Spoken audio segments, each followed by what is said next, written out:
Hi.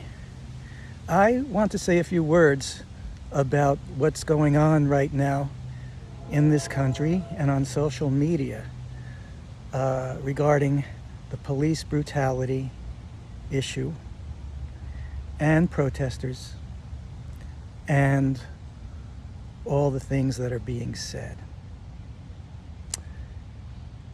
To,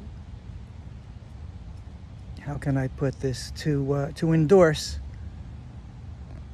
a hostile attitude towards the police in general is stupid and irresponsible.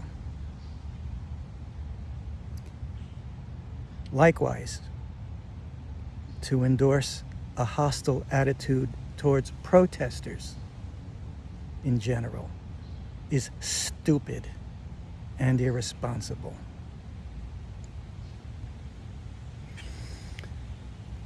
If you're doing one of these things, or anybody who is, you are exacerbating the issues. You're making it worse.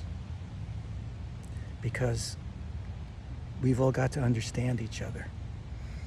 We can't have police being on the defensive when they see protesters or citizens. We can't have citizens being on the defensive when they see police.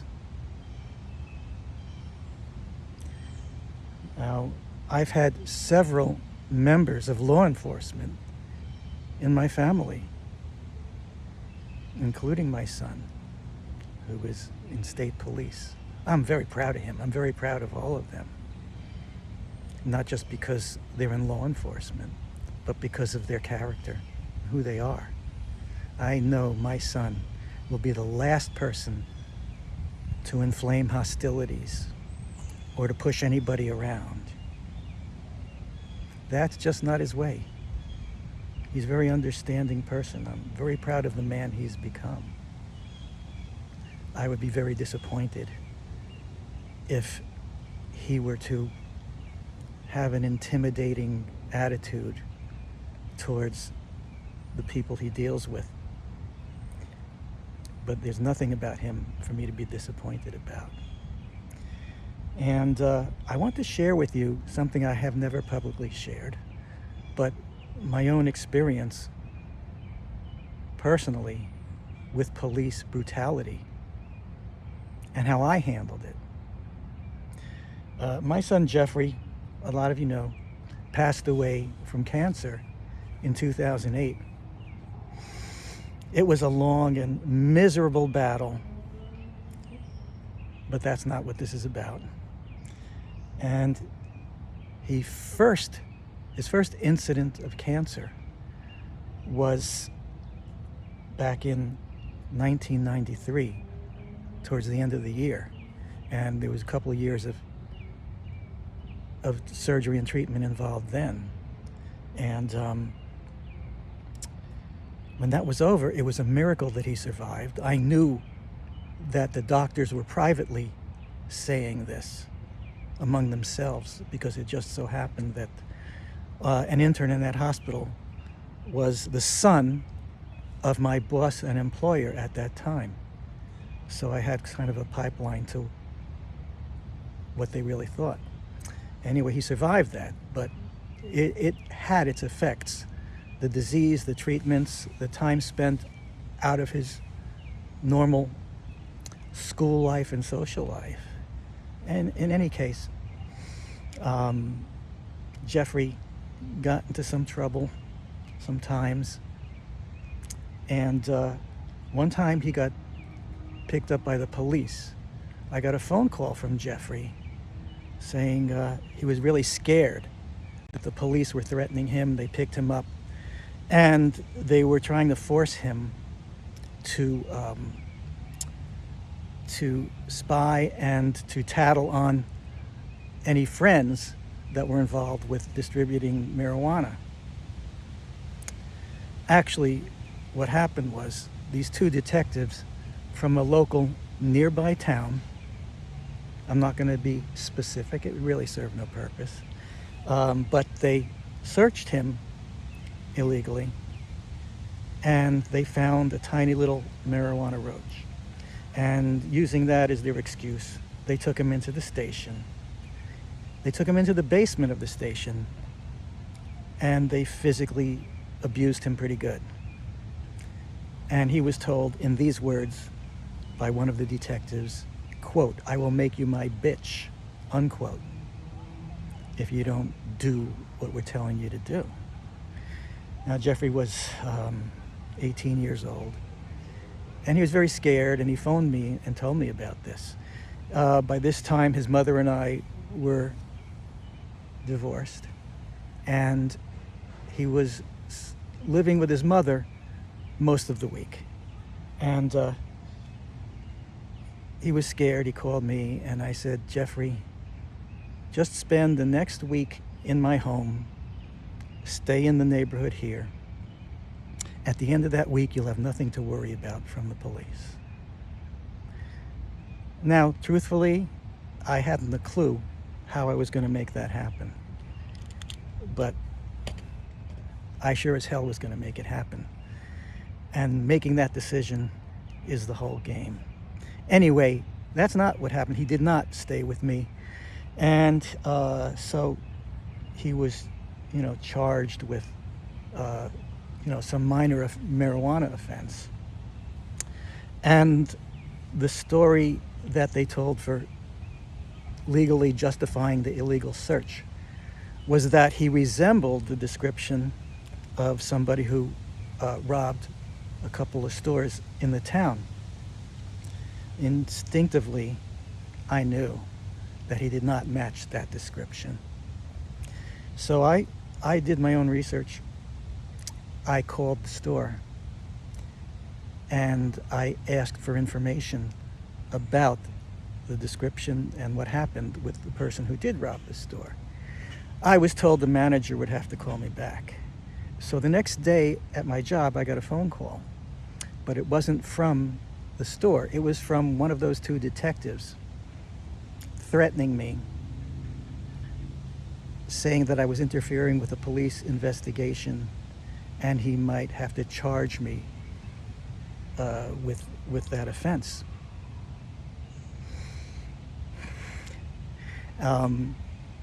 I let him know that he made a grave error in trying to discourage me and threatening me. I encouraged him to file charges against me. I said, "Go ahead, make my day." I said, "I'll have your face on the front page of the Star Ledger, which is the big newspaper in New Jersey, by tomorrow morning." And I told him, "If you doubt me, just challenge me to do that." I had been director of the New Jersey Council for Children's Rights, and I knew people. Later on in life, several years later, Jeffrey's cancer returned. Didn't know it right away, and he'd been incarcerated for another marijuana offense. And this is just a side note, but he had more time to serve than you could spend in county jail. So he was being transferred to finish out his days in state prison. And they took one look at him, and instead of transferring him to prison, drove him straight to a hospital. Now, in the county jail, I will say it was Union County Jail, medical neglect was one way of abusing the prisoners. 2 other guys died in their cells from medical neglect while my son was there. So I'm grateful to the state correction system for being more concerned about his condition than just transporting him. That was kind of heroic, because he would have died if he stayed in the county jail. So anyway, once he was transferred to state prison, I was able to directly contact the person who was the head of the entire correctional system of the state of New Jersey. And I was able to persuade him to see to it that my son was released to get his cancer treatment outside of the prison system and be done with his incarceration. This man knew who I was. My point is just to illustrate, I did know people. I had some influence in the state. So anyway, getting back to the main story. While I was on the phone with this detective, one of the things he said to me was, "What's this about you being involved with children's rights? Your son's 18, isn't he?" And he said it like this. He said, "He's not a child, is he?" Kind of badgering me. And I said, "He's my child, you son of a bitch. And you got a lot of balls calling my phone number." That made it very clear to the detective that, he wasn't going to intimidate me. And he realized he made a big mistake. He kind of made an enemy out of me. And he said, "Have a good day, sir." And he hung up the phone. So, meanwhile, as things progressed, Jeffrey got an attorney, what do you call it? A free legal aid attorney, I forget, public defender. And I had to several times tell that public defender, get the police report, the incident report of the store being robbed, and look at the description of the suspect. And I promise you, it's not going to look anything like my son Jeffrey. Well, Jeffrey was thin, short, with brown hair. The attorney called me one day to say, guess what? The description of the suspect is mid-30s with red hair and a red bushy mustache. So he filed motions to dismiss because of an illegal search. We went to court, and right away the judge was furious at what the police had done. That was obvious. The prosecutor asked for a short break and walked over to myself and the attorney and Jeffrey and said, "How about if we just plea bargain this down to a disorderly person's offense, and with a stipulation that there was a cause for the search?" And the attorney and Jeffrey both said, "Yeah, that sounds good, that sounds fine." I said, "No, we're not going to do that." Why would we do that? There's no possibility that Jeffrey's going to be convicted of anything in this courtroom. So why would we agree to having him convicted of something? And why would we throw a bone to these two police officers who physically abused my son? And the attorney said, "Well, you're right." And then I looked at the prosecutor, who was a woman, not that it matters, and I said, "Let's you and I have a private talk." And I said to her, "Now listen, we both know I hold all the cards here. We both know those two detectives are terrified because I'm in a position to take their careers away from them. We both know they're at my mercy in this moment. But here's what I prefer to do. If either of my sons walks through this town naked with his hair on fire, and I find out that any police officer from this town looked at them, I'm going to take away those detectives' jobs. I'm going to make this big news. But let's assume for the moment that they're better than that, that they made a misstep, that this will be a learning experience for them. You know, as another aside, I didn't have to do all this work. I had a cousin who was a detective in the Union County Prosecutor's Office who could have made this all go away very easily for me. But I never let her know about it because I wanted those two cops to know that this was personal for me, and I did this to them all by myself. That's how powerful I feel when somebody's ever threatened my children in any way. I am omnipotent, as I think most of us are when our children are threatened. Anyway, having made that point, what I said was, my kids walk on water in this town forever, and I'm willing to give those cops a second chance. I do believe everybody deserves a second chance. And I just want this understanding that nothing like this is to ever happen again. They are never to be involved in doing any such thing again. And if we can agree on this, they're free. I wish them well. And we can all forget about this except for what we learned. Needless to say, the prosecutor was thrilled. She shook my hand very vigorously and ran in the other direction to let the two detectives know. I'm glad that I didn't ruin somebody's career because they made a mistake. I'm also glad that I fixed things and essentially taught an entire police force a lesson. Don't mess with anybody's kids, but especially mine. Now, a few years later,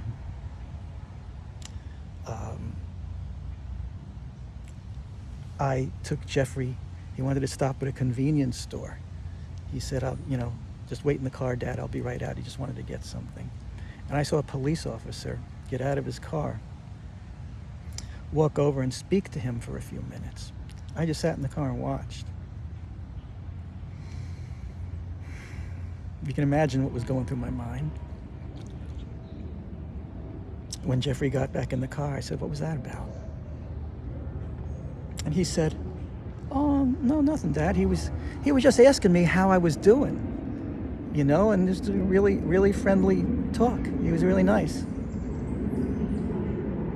And this was in that same town where this had happened. And that felt really good. I felt like I did the right thing. I mean, nobody had to go to guns and destroy anybody. It worked out for the best. Things didn't have to escalate. Everybody got to get along. And I believe that that's what we want to accomplish. And if anybody's approaching this police brutality situation with hostility, wanting to dismiss or suppress or oppress either position, to badmouth the protesters because of a few reactionary, immature, damaged people who are taking advantage of the situation to loot and do harm, or to stir the pot, or if you've taken a hostile, oppressive attitude towards police because of a few bad people who shame the uniform, you're adding to the problem. Divisiveness is what destroys and makes conditions miserable for everybody. In the end, we want to understand each other. You do what's necessary, but you don't use doing what's necessary as an excuse to feed off of hostility or hatred or to trigger it in other people. Don't get sucked into that if you want to make a better life. And if you're a responsible, caring person, then you want to make a better life. And that means for all of us. So let's fix what's wrong with people who loot. Let's fix what's wrong with police unions and police cultures, some of which do exist, that will defend and circle the wagons against public when there's a dispute. This does happen. Police brutality is a thing. And let's weed out the bad apples. And let's not defend bad actions. But also, let's not crucify good people. And let's not generalize that any group is bad, because all that does is deny and dismiss the needed understanding. You're better than that. I'm better than that. We're better than that. Thanks for listening.